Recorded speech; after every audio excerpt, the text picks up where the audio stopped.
Esse tema é particularmente irônico porque a gente vive hoje numa época maníaca, onde as pessoas estão o tempo inteiro tendo que produzir, ligadas, né? Há filósofos que falam sobre isso. O Gilles Lipovetsky, ele tem um texto importante chamado Tempos Hipermodernos, onde ele diz que vivemos numa época da cultura do excesso e do elogio da moderação.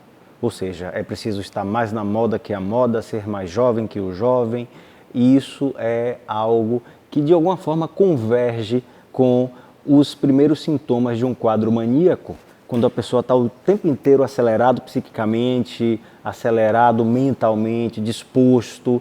Então, há filósofos que falam que talvez fosse até necessário um grau de mania no mundo moderno para que se desse conta do trabalho.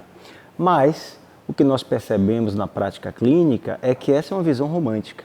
Uma visão romântica por conta do que chega à clínica, ao invés dessa visão, como eu disse, romantizada, de que o sujeito que está o tempo inteiro pronto para o trabalho, né, e que passa a vida inteira acelerado e produzindo, ao invés de chegar esse sujeito ao consultório, o que a gente percebe é que depois de uma crise de mania genuína, o que acontece é geralmente um quadro de retração, de depressão.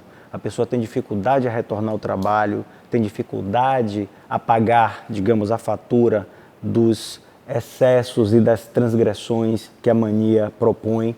Há um caso interessante de um paciente que mandou o chefe às favas, para usar uma linguagem mais, digamos, elegante. E após esse processo, quando teve que retornar ao trabalho, não sabia como ia lidar com aquela situação.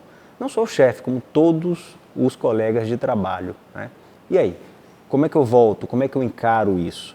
Então, para além dessa visão romântica de que as pessoas que têm um quadro de bipolaridade são mais criativas, são mais inventivas, no processo maníaco é preciso separar a aceleração do pensamento da ideia de inventividade, de criação, né, de uma potencialidade que o sujeito muitas vezes não tem, mas que por estar acelerado acaba aparecendo ou parecendo ter.